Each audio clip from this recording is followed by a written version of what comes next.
ভাই, আছো নাকি? কি হলোটা কি? এত চেঁচাচ্ছ কেন? একটা বিহিত করো দাদা, আমাদেরকে যে ঠকিয়ে ফাঁকা করে দিল।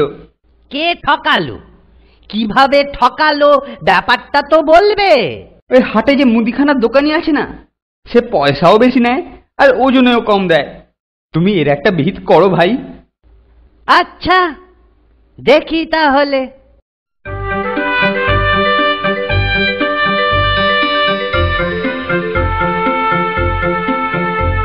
কি খবর দাদা, ভালো তো? এই চলছে একরকম। কি দেব? এই 200 গ্রাম অরহর ডাল, 500 গ্রাম ময়দা। এই নাও টাকাটা। পরের দিন দেবো। নমস্কার দাদা, ভগবান ভালো করুক। কি দেব? অরহর ডাল আর ময়দা।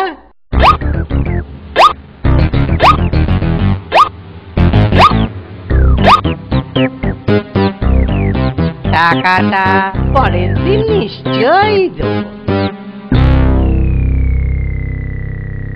দাও ময়দা দাও। এই নাও।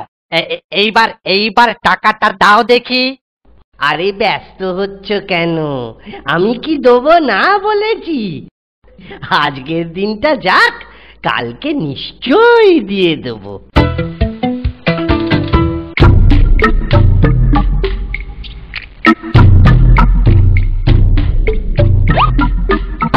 গোপাল ভায়া, ও গোপাল ভায়া, গোপাল ভায়া, গোপাল ভায়া।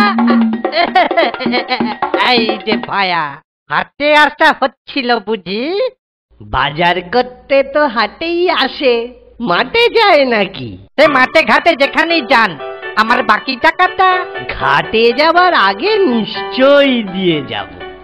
হ্যাঁ, অমন তো অনেক শুনলুম। এখন বলো তো, দিচ্ছ কবে? বলছি তো দিয়ে দেবো।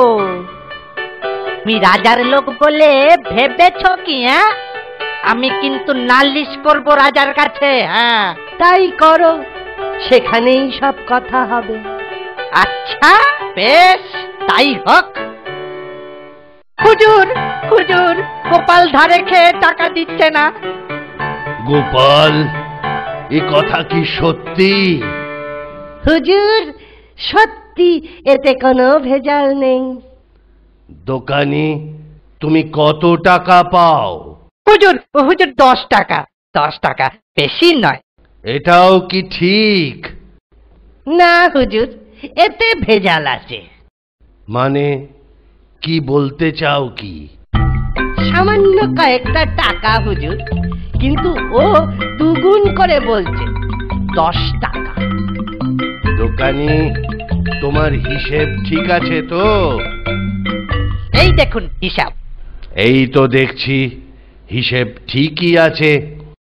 হুজুর, আমি অরহর ডাল আর ময়দা নিয়েছি।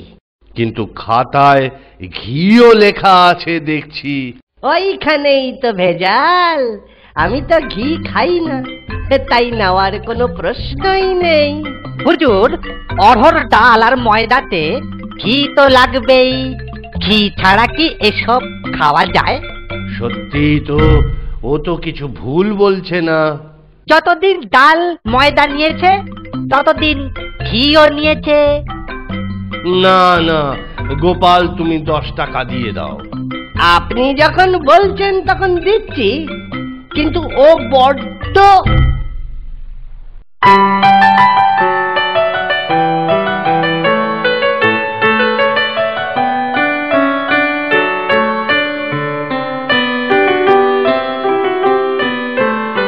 কি গো গোপাল, আখের ফলন তো ভালোই হয়েছে এবছর।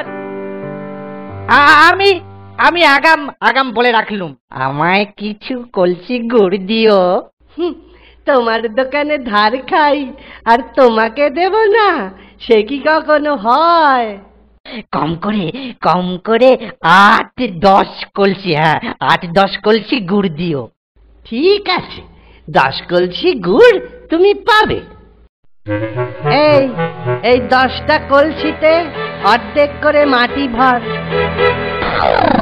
মাটির ওপর এবার গুড় ঢাল। বেটা আমার সাথে চুরি।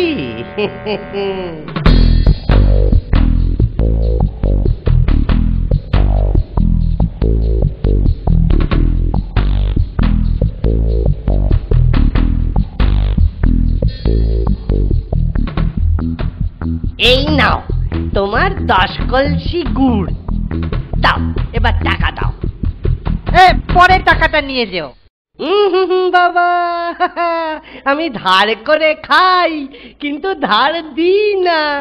হয় টাকা দাও নয়তো এই কলসিটা ওটা। আহা আহা, চড়ছো কেন? এই নাও টাকা। তা গুড় ভালো তো? ভালো মানে 1 কলসি করে শেষ করবে আর 10 বার করে আমায় মনে করবে। চলি দাদা, পরে দেখা হবে।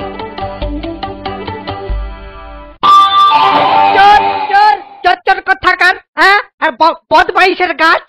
কই চোর গোপাল কোথায়? বাড়ির বাইরে হয় না? দেখাচ্ছি মজা। কলসির অর্ধেকটা মাটি আর বাকি ওপরটা গুড়। কি হে, কি বলছো? অত চেঁচাচ্ছ কেন ভাই? চেঁচাবো না মানে? অর্ধেক মাটি আর অর্ধেক গুড়।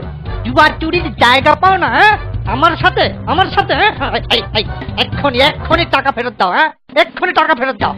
কিসের টাকা? টাকা দিয়েছো, গুড় পেয়েছো, এবার কেটে পড়ো। তোরে তবে রে নচ্ছার পাজি বিটলে। হ্যাঁ, দেখাচ্ছি তো।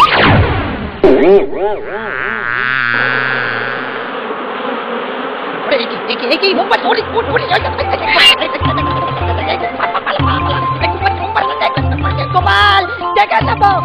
আমার টাকা নেই, আমার টাকা নিয়ে পালালো। গোপাল,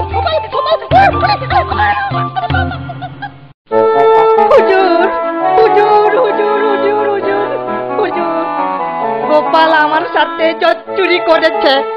কিরকম জুয়া চুরি? হুজুর 10 কলসি গুড় কিনেছি গোপালের কাছ থেকে। তাহলে জুয়া চুরিটা কোথায়? আরে জুয়া চুরিটা তো ওখানে। কলসির অর্ধেক মাটি আর অর্ধেকটা গুড়। কথা চোর, বদমাইশ। গোপাল, এরকম হলো কেন?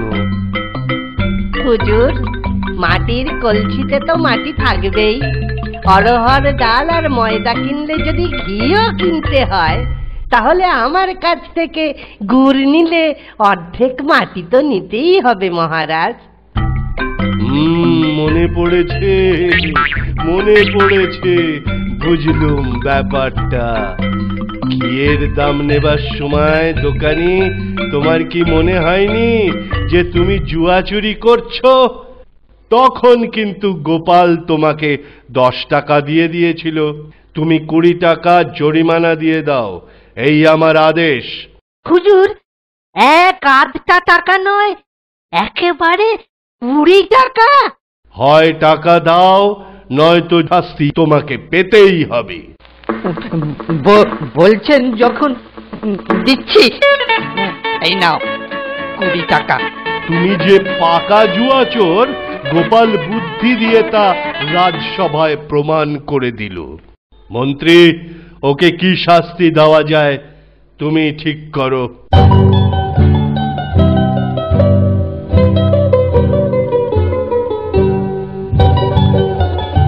কৃষ্ণনগরের লোক দেখুক জুয়া চোরের শাস্তি।